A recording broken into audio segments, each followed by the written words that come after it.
Hello everyone, welcome to my channel. मैं हूँ श्रेयश और आप सभी लोगों को सबसे पहले तो हैप्पी न्यू ईयर।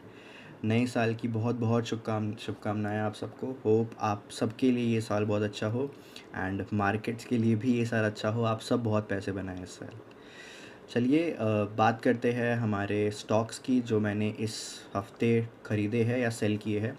इस हफ़्ते बहुत चेंजेस हुए हैं, ये बहुत ही ड्रामेटिक हफ़्ता था मेरे लिए क्योंकि बहुत ही ब्लंडर हुआ है इस हफ़्ते टू बी ऑनेस्ट। मैं आपको स्क्रीन पे ले चलता हूँ और दिखाता हूँ कि क्या क्या चेंजेस हुए हैं। तो ये आप देख सकते हैं मेरी स्क्रीन।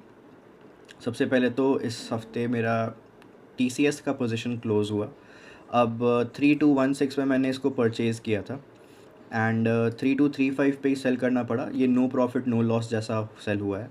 0.58 मैं प्रॉफिट नहीं मानता, तो ये बस स्क्वायर ऑफ कर दिया गया है। अभी फ़िलहाल इसका करंट प्राइस जो है वो 3245 के आसपास है। तो बहुत लोगों को लग रहा होगा कि ये गलत डिसीजन ले लिया मैंने, सेल नहीं करना चाहिए था, अभी होल्ड कर सकते थे।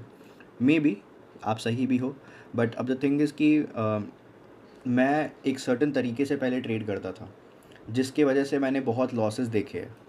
तो अब मैंने अपनी स्ट्रैटेजीज़ चेंज की है एंड अब हो सकता है कभी कभी प्रॉफिट्स मिस हो जाए, बट मैं वो स्ट्रैटेजीज़ नहीं चेंज करना चाहता बिकॉज़ वो स्ट्रैटेजी मुझे लॉस होने से बचाती है।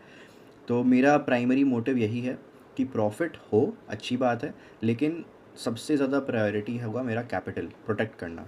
तो अगर मैं किसी स्टॉक में प्रॉफिट में हूँ तो आई विल मेक श्योर कि मैं उस स्टॉक में लॉस कभी बुक ना करूँ।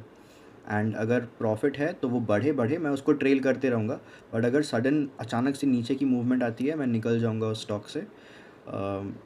क्योंकि फॉर ऑब्वियस रीजंस मुझे अपना प्रॉफिट भी बहुत कम नहीं करना है एंड लॉस भी बुक नहीं करना है। तो बस इसी कारण से मैं री एंटर कर सकता हूँ, वो फ्लेक्सिबिलिटी मेरे पास है, तो वो मैं कर लूँगा। तो यहाँ पे स्टॉप लॉस तो हिट नहीं हुआ था, बट यहाँ पे स्टॉक नीचे आ गई थी। तो ये एक चेंज हुआ है इस हफ्ते। बाकी ओपन पोजिशंस में मैं आपको दिखा देता हूँ। ओपन पोजीशंस में बिरला सॉफ्ट के साथ एक बहुत बड़ा ब्लंडर हुआ है, मैं आपको दिखाता हूँ। ये फ़िलहाल मैं क्लोज़ कर चुका हूँ, ये वाला पोजीशन भी। बिरला सॉफ्ट भी क्लोज़ हो चुका है एंड न्यू पोजीशंस में इस हफ्ते मुझे याद नहीं है, रिको ऑटो तक था लास्ट वीक या क्या था। RVNL इस हफ्ते का है, बजाज ऑटो और IDBI। ये 3 स्टॉक्स इस हफ्ते परचेज़ हुए। एक बार देख लेता हूँ, मैंने 26 है ना डेट, तो दिस वीक वाज आफ्टर। हाँ, तो बजाज ऑटो और IDBI नया स्टॉक है इस हफ्ते का। लास्ट वीक हम लोगों ने रिको ऑटो और RVNL परचेज़ किया था। तो रिको ऑटो इज़ फाइन, ये 140 तक गया था बट अभी 135 पे है, कोई बात नहीं। RVNL 365 पे, अब -6% है। मैं आपको हर वीडियो पे कहता हूँ कि मैं 5 to 6% के बीच में बुक कर लेता हूँ, बट RVNL मैंने इसलिए बुक नहीं किया है। मैं आपको बताता हूँ, चार्ट दिखाने के टाइम मैं आपको समझाता हूँ मैंने क्यों नहीं किया। बिरला सॉफ्ट से स्टार्ट करते हैं। तो क्योंकि न्यू ईयर का टाइम था, मंडे एंड ट्यूसडे मैं ऐसे ही फैमिली के साथ ट्रिप पे गया हुआ था, और बिरला सॉफ्ट मंडे और ट्यूसडे को ही बहुत ही मैसिव फॉल आ गई इस स्टॉक में। तो मैं देख भी नहीं पाया था मार्केट, बिकॉज़ मैं बाहर था, मैं घूम रहा था और मार्केट देखा नहीं मैंने, ये इतनी बड़ी फॉल आ गई। अब मैं क्योंकि स्टॉप लॉस ट्रेल करते जाता हूँ, मेरा स्टॉप लॉस बहुत ऊपर आ चुका था, यानी कि 436 के लेवल पे ही मेरा स्टॉप लॉस था। बट मैं स्टॉप लॉस डाल के नहीं रखता हूँ, I always sell on closing basis. तो इसके नीचे अगर आता तो मैं सेल कर देता अगर मैं मार्केट देख रहा होता तो, बट क्योंकि मैंने मार्केट देखी नहीं, मैंने इसको थोड़ा और नीचे सेल किया। मैं यहाँ पे दिखा देता हूँ, मैंने शायद डाला नहीं है। मैंने, जहाँ तक मुझे याद है, मेरा सेलिंग प्राइस वाज अराउंड 427 या 428, ऐसा ही कुछ था, मुझे याद नहीं है। 427 या 28 इसके ही आसपास मेरा सेलिंग प्राइस था, वो मैं अपडेट कर दूंगा बाद में। अभी फ़िलहाल ऐसे ही रखता हूँ। बट उसके बाद ये जो फेयर वैल्यू गैप वाला जोन था, ये एक अच्छा सपोर्ट जोन बन चुका है। तो इस लेवल से वापस अभी बाउंस बैक किया है। तो अगेन एनीथिंग कैन हैपन, हो सकता है ये रिवर्स कर जाए बिकॉज इसका अभी ट्रेंड बदला नहीं है। इसने एक अप ट्रेंड चालू किया था, higher higher high higher low, फिर हायर हाई फिर हायर लो, फिर एक और हायर हाई हायर लो और एक और हायर हाई बना है। और ये जो लो देख रहे हैं आप, ये वाला, ये जो अभी लो बना है, ये पिछले वाले लो से ऊपर है। तो ये मैं हायर हायर लो बोल सकता हूँ इसको अभी भी। ठीक है, तो ये नीचे नहीं बना है, इसलिए मार्केट स्ट्रक्चर शिफ्ट जो होता है वो अभी तक नहीं हुआ है। अगर ये इस लेवल के नीचे जाती है, अगर ये स्टॉक इस लेवल के नीचे जाती है, तब यहाँ पे मार्केट स्ट्रक्चर शिफ्ट देखने को मिल सकता है, यानी कि हो सकता है फिर डाउन ट्रेंड चालू हो थोड़े टाइम के लिए।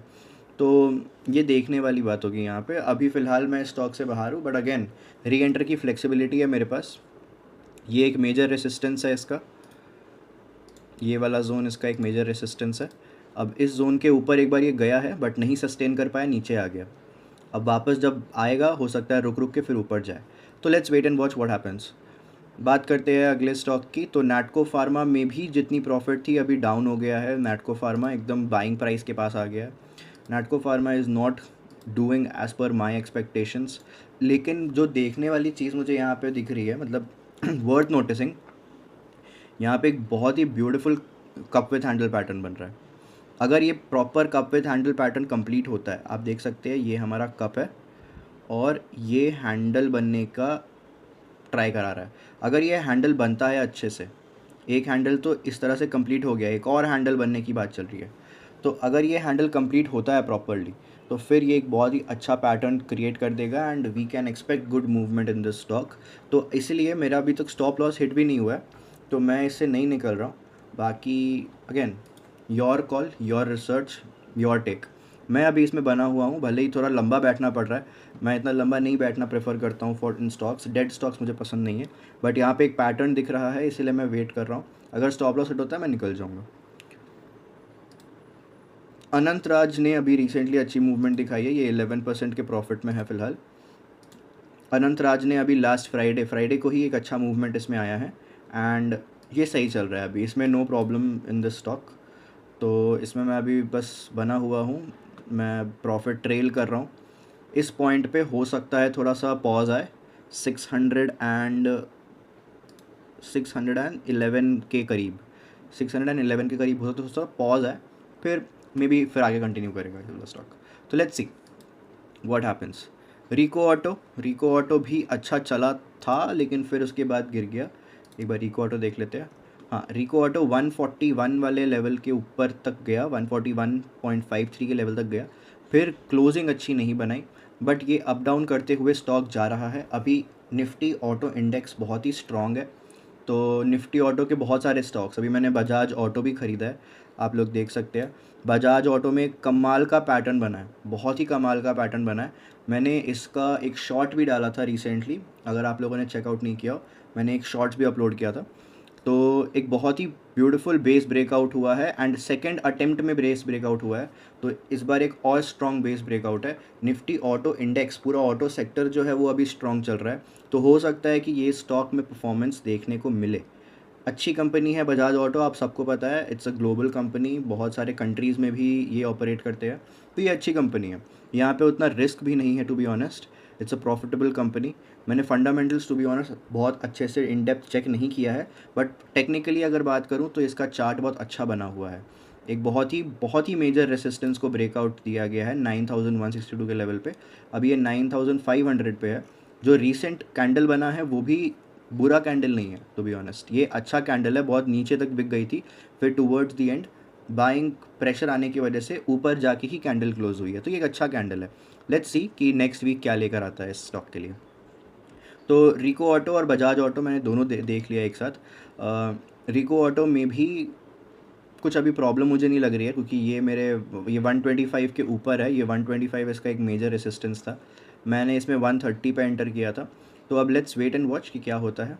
जहाँ तक मुझे लगता है दिस शुड परफॉर्म, अभी वॉल्यूम बिल्डअप भी चल रहा है, पहले के वॉल्यूम से अच्छी वॉल्यूम्स इसमें आ रही है एंड बाइंग वाले दिन पे बहुत बड़ी बड़ी वॉल्यूम्स है, सेलिंग वाले दिन पे वॉल्यूम्स कम है, तो ये एक अच्छा साइन है।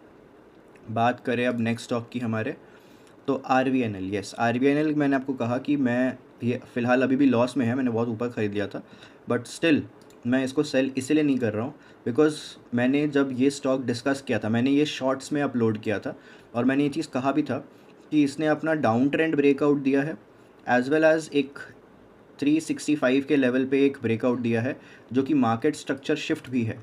ये एक डाउन ट्रेंड का मार्केट स्ट्रक्चर शिफ्ट भी है। तो मार्केट स्ट्रक्चर शिफ्ट जनरली, अगर डाउन ट्रेंड से मार्केट स्ट्रक्चर शिफ्ट हुआ है तो अप ट्रेंड होना चाहिए, वो बढ़ना चाहिए ऊपर। तो अब देखते हैं। मैंने ये भी कहा था शॉर्ट्स में अपने कि हो सकता है कि एक डाउनवर्ड्स कैंडल बने, कंफर्मेशन के लिए वेट करना चाहिए। तो कंफर्मेशन आ चुकी है, नीचे आ गया ये स्टॉक। अब बस नेक्स्ट वीक देखना है कि यहाँ से रिवर्स करता है कि नहीं, क्योंकि इस पॉइंट पे आने के बाद ये अब 2 ग्रीन कैंडल्स बना तो रहा है, बट ये नेक्स्ट वीक भी कंटिन्यू करता है कि नहीं, ये देखना पड़ेगा। मुझे ये चीज़ पता था, मैं चाहता नहीं था कि मैं कोई मतलब मैं कोई मूवमेंट मिस कर दूँ। इसीलिए मैंने कम क्वांटिटी खरीदी थी इसमें एट दिस ब्रेकआउट। मैं वेट कर रहा था कि कोई कंफर्मेशन आता है तो मैं एक्स्ट्रा ऐड कर लूँगा। अगर ये ऊपर जाता है लगातार तो फिर मैं एवरेज अप कर लूँगा, उसमें कोई प्रॉब्लम नहीं है। You should always protect your capital, simple सी बात है। तो मैंने कम क्वांटिटी अभी खरीदी थी। अगर नेक्स्ट वीक यहाँ पे अच्छी कैंडल्स बनती है, ग्रीन बुलिश कैंडल्स बनती है, मैं इसमें और क्वांटिटी ऐड करके इसको एवरेज कर लूँगा। तो इसीलिए मैंने अभी आरवीएनएल बेचा नहीं है, क्योंकि इसमें मैंने बहुत कम इन्वेस्टमेंट किया था अपने इन्वेस्टमेंट एपेटाइट के हिसाब से। चलिए let's talk about Bajaj auto. हो गया। Last but not the least IDBI, ये मैंने अभी फ्राइडे को ही ख़रीदा है। ये कमाल का चार्ट इसमें भी बना हुआ था, कमाल का पैटर्न बना हुआ है इसमें भी। आप देखिए, बहुत ही beautiful cup with double handle pattern बना है। इसको भी मैंने शॉर्ट्स में अपलोड किया था अभी रिसेंटली, आई गेस सैटरडे या फ्राइडे को ही अपलोड किया था कि cup with double handle pattern बना हुआ है। अगर वीकली चार्ट में बात करूँ तो ये एक वोलेटिलिटी कॉन्ट्रैक्शन पैटर्न है, जहाँ पे वोलेटिलिटी कम होती जा रही है एक के बाद एक बड़ा सा वोलेटिलिटी कप बना, फिर एक छोटा कप बना, फिर एक और छोटा कप बना, और यहाँ पे एक बहुत ही अच्छी breakout I with good volumes. तो chances of this chart failing is little less, but फिर भी मार्केट है, कुछ भी हो सकता है। बट मैं इसलिए बना हुआ हूँ यहाँ पे, तो ये अच्छा स्टॉक है। हो सकता है अगेन थोड़ा सा डाउनवर्ड्स आए कन्फर्मेशन 105 तक, बट फिर अगर रिवर्स करता है यहाँ से तो बहुत ही अच्छा हो जाएगा। तो again I am expecting a movement like this. हो सकता है ये थोड़ा सा नीचे आए इस तरीके से और फिर ऊपर जाए। तो अगर ऐसा होता है और अच्छा है ये चीज़। तो पेशेंस तो रखने वाला बात है। यहाँ पे स्विंग ट्रेडिंग कर रहा हूँ मैं, कोई इंट्राडे ट्रेडिंग नहीं है कि मेरे को एक दिन में प्रॉफिट चाहिए। हो सकता है कुछ महीने भी होल्ड करने पड़े, बट कोई दिक्कत वाली बात नहीं है। Ultimate game is capital protection and profit making, that's it. अगर लॉस आपको हो रहा है by any chance, then your target should be minimising that loss. ऐसा ना हो कि आप 10-10, 20-20, 40-40% के लॉस में बैठे हुए हो अपने पैसे को फंसा के। तो वो अवॉइड करना है। मैं वो सब कर चुका हूँ एंड मुझे वापस उस स्टेज पे नहीं जाना है। अगर मुझे लॉस हो रहा है, मैं कम लॉस बुक कर लूँगा। और प्रॉफिट का कोई सीमा नहीं है मेरा। मैं अगर 100%, 200% में प्रॉफिट बना सकता हूँ किसी स्टॉक में जिसमें पोटेंशियल है, I will keep trailing it. चाहे मुझे 1 साल के लिए भी ट्रेल क्यों ना करना पड़े, मैं करूँगा। तो ये मेरा पॉइंट ऑफ व्यू है। तो चलिए, मैं बस यहीं पे स्टॉप करता हूँ एंड आई होप आप लोगों को ये वीकली एनालिसिस अच्छी लगी होगी, ये स्टॉक्स अच्छे लगे होंगे। ये पोजीशन है फ़िलहाल, अभी और कुछ चेंजेस होंगे नेक्स्ट वीक, मैं डेफिनेटली उसको अपडेट करूँगा। And thank you so much. मैं आप लोगों से नेक्स्ट वीडियो में मिलता हूँ। तब तक के लिए हैप्पी ट्रेडिंग।